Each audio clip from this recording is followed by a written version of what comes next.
Reka tubahe ikaze ku buzima Info TV. By'umwihariko nk'ibisanzwe turaganira ku buzima, aho tugire kurebera byiza by'umwenya ku mubiri wa muntu.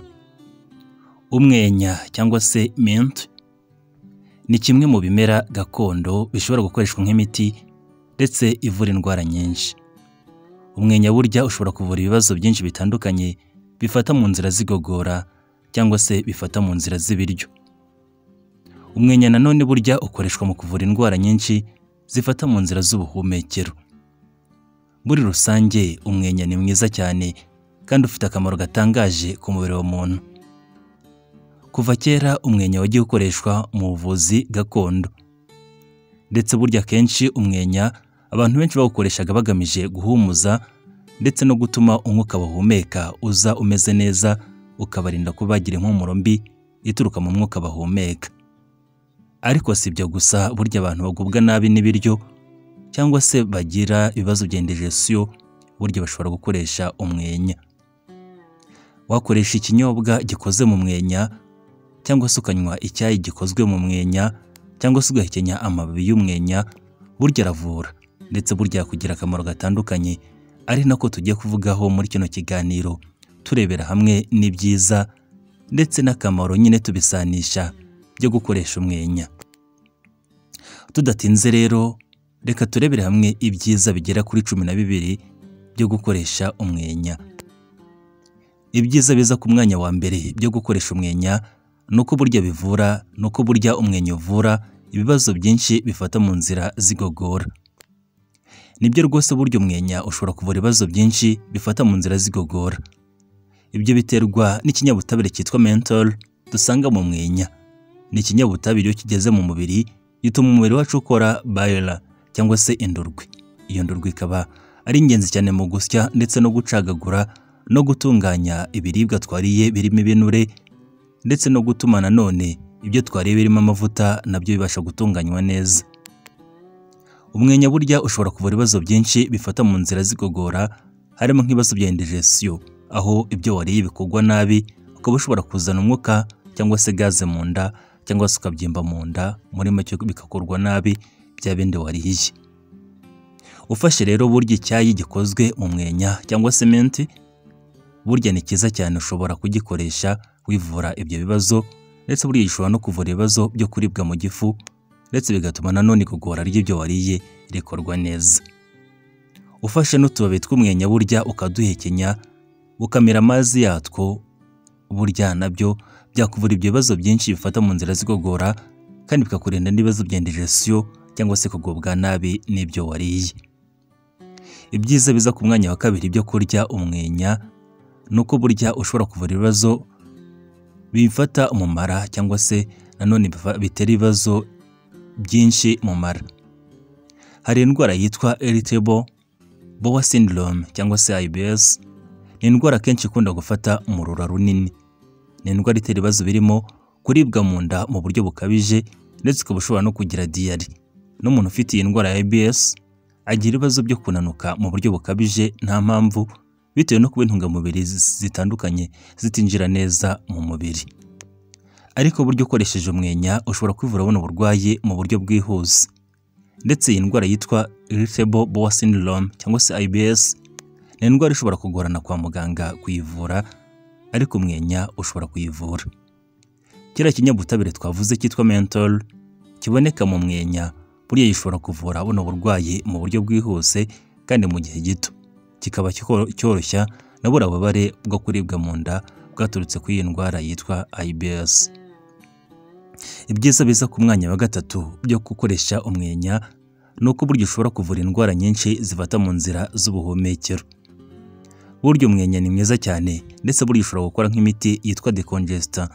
Ni imiti ivura indwara zifata mu buhumekero, cyane cyane igafungura amazuru, ndetse n'umuntu ufite igikororwa wenda kidacika ugasanga iyo miti niyo akoresha. Burya umwenya ushobora kuvura uburwayi butandukanye bufata mu nzira z'ubuhumekero, harimo nk'indwara z'ibicurane, indwara zatewe n'amareriji, ndetse burya na asima cyangwa se ibimenyetso by'indwara ya asima. Menthol dusanga mu mwenya ishobora gukora nk'amadecongestant nk'uko twabivuze, igatuma inzira z'ubuhumekero zifunguka neza, ndetse ukabasha kongera guhumeka mu buryo bukoroheye cyane cyane nk'umuntu wafunganye bitewe n'uburwayi bwa asima. Nanone burya kuba wanywa icyayi gikoze mu mwenya bishobora kuvura indwara zifata mu muhogo, cyane cyane burya n'abantu bafite inkorora burya bishobora kubavura bakoresheje umwenya, cyangwa se abantu bafunganye mu mazuru. Muri rusange umwenya ushobora kuvura uburwayi bwinshi bufata mu buhumekero, harimo n'indwara ya asima, cyangwa se ikoroshya ibimenyetso by'indwara ya asima, aho ituma inzira z'umwuka zifunguka neza, bityo umuntu wafunganye bitewe na asima akongera agahumeka neza.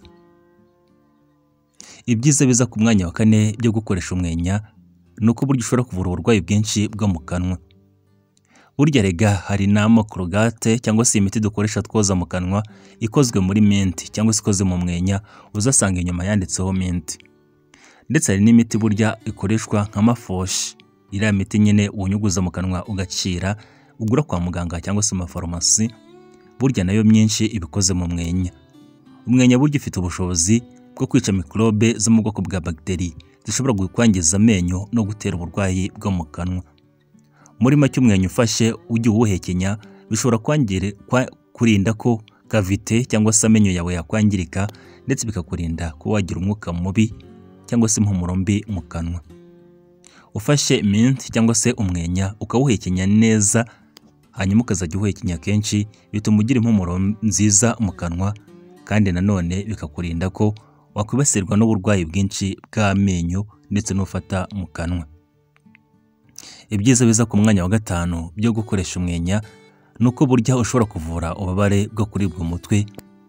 Burya umwenya ni mwiza cyane, ndetse burya ushobora gukora mu buryo butandukanye mu kuvura umutwe. Ufashe rero burya umwenya ukawushyira ku gahanga cyangwa se ugahekenya amababi yawo, cyangwa se ukanywa icyayi gikoze mu mwenya, cyangwa se n'ibindi binyobwa by'umwenya bikoze mu mwenya, burya ushobora kuvura kubabara umutwe. Umwenya rero burya ufite ubushobozi bwo kurelagisa misikari cyangwa se imikaya, ndetse no gutuma amaraso atembera neza.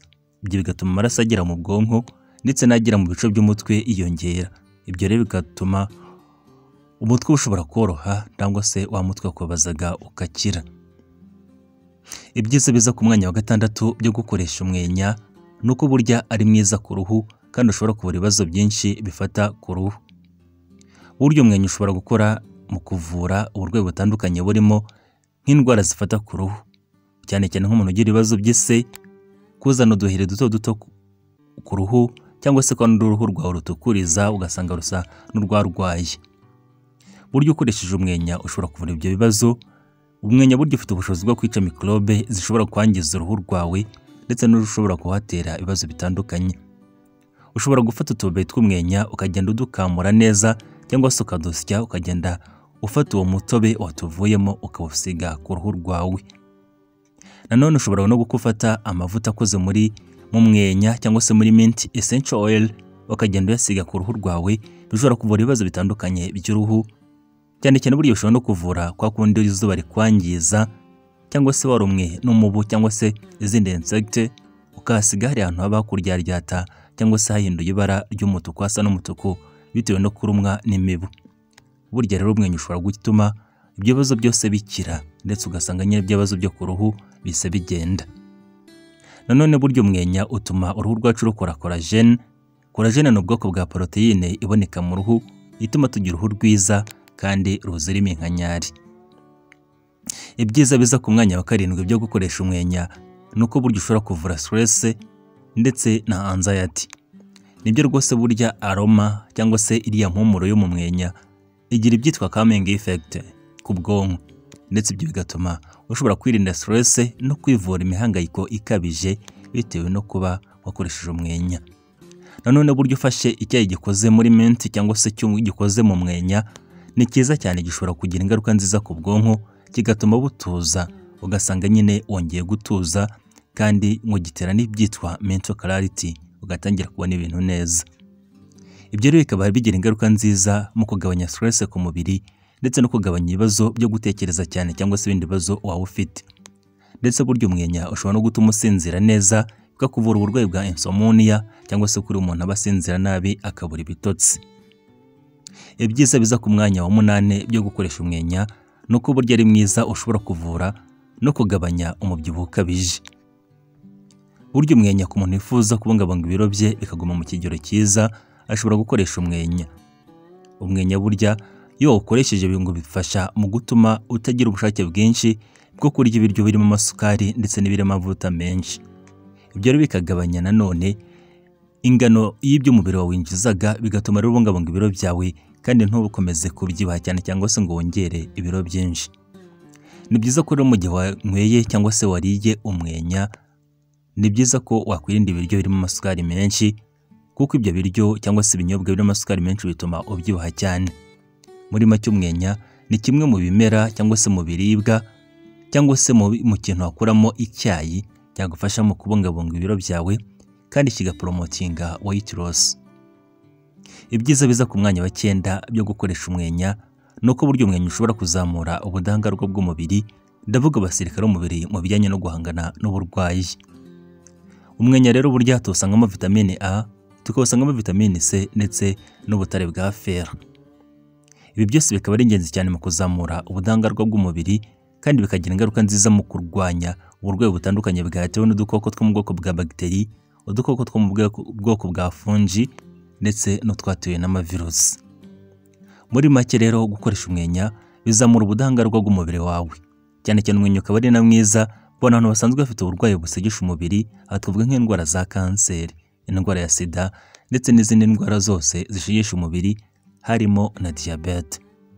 Muri make ushobora gukoresha umwenya ukawuhekenya amababi yawo cyangwa se ukawukoramo icyayi. Muri make umwenya ni mwiza cyane, wagufasha ukanunganira umubiri wawe kwirwanaho no kwirinda uburwayi butandukanye. Ibyiza biza ku mwanya wa 10 byo gukoresha umwenya nuko buryo utuma umusatsi womera neza ndetse ukabasha kwirinda uruhara. Muri make umwenya ushobora gutuma umusatsi wawe wongera kumera mu gihe ufite umusatsi ucikagurika cyangwa se umusatsi ufite ibibazo. Ufashe amavuta y'umwenya ukayasiga mu ruhanga rwawe, bituma amaraso yongera gutembera neza mu mutwe cyangwa se mu nyama z'umutwe. Ibyo bikaba ari byiza cyane kuko bifungura utwenge umusatsi uturukamo tuzwi nka hair follicles. Ibyo bigatuma rero umusatsi wongera kumera. Nanone burya umwenya ushobora kuvura ibibazo bifata mu musatsi cyane cyane nk'inda zo mu mutwe cyangwa se ibibazo byose bishobora gufata uruhanga rwawe, cyangwa se nk'akora bagira uburwayi bw'ibihushi ndetse n'ubundi burwayi bwinshi bufata mu musatsi bikawangiza, buryo ushobora kuvurwa n'umwenya. Hano ufata amababi y'umwenya ukagenda uyahonda neza ugakuramo umutobe wayo, hanyuma rero ukagenda uwusiga mu mutwe mu ruhanga rwawe. Ibyiza biza ku mwanya wa 11 byo gukoresha umwenya nuko buryo utuma ubwonko bwacu bufata neza mu mutwe kandi tukabasha kwibuka byinshi twabonye. Buryo umwenya ugira ingaruka nziza ku mikorere y'ubwonko ndetse burya ngo bituma n'utunyangingo tw'ubwonko twongera gukora neza. Aroma cyangwa se impumuro ituruka mu mwenya ituma ubwonko bwawe bwongera kuruhuka, ukagira focus, ukagira ibyitwa alertness ndetse na mental clarity. Gufasha umwenya ukawugenda uwuhekenya, ukagenda cyangwa se ugafata icyayi cyawo ukakinywa, cyangwa se nanone ugakoresha amavuta ya essential oil akoze mu mwenya, burya ngo ni byiza cyane, bituma ubwonko bwabasha gutekereza neza kandi ukabasha kwibuka ibyo wabonye. Ibyiza biza ku mwanya wa 12 byo gukoresha umwenya nuko buryo ushobora kuvura iseseme ndetse burya n'abantu baruka mu modoka bitewe n'urugendo, buryo bashobora gukoresha umwenya bikabavura ibyo bibazo. Buryo ufashe umwenya ukagenda ukoresha mu buryo bwo kwivura iseseme byakuvura rwose. Niba ufata urugendo uteze nk'imodoka wayigeramo ukaruka bitewe n'urugendo, babyita motion sickness, burya nabwo ushobora gukoresha umwenya ukivura ibyo bibazo. Ushobora gufata nk'agateremusi gato ukagatwaramo icyayi cy'umwenya, wagira ibyo bibazo byo kugira iseseme wumva izamutse ukinywera cya cyayi cyawe. Ibyo bizakuvura rero ko wagenda uruka mu modoka kandi uzagera iyo ugiye amahoro nta kibazo ugize. Ushobora gukoresha icyayi gikoze mu mwenya cyangwa se mint tea, cyangwa se ugakoresha impumuro y'umwenya nk'amavuta yawo akoze mu mwenya, hanyuma rero ukivura ibyo bibazo.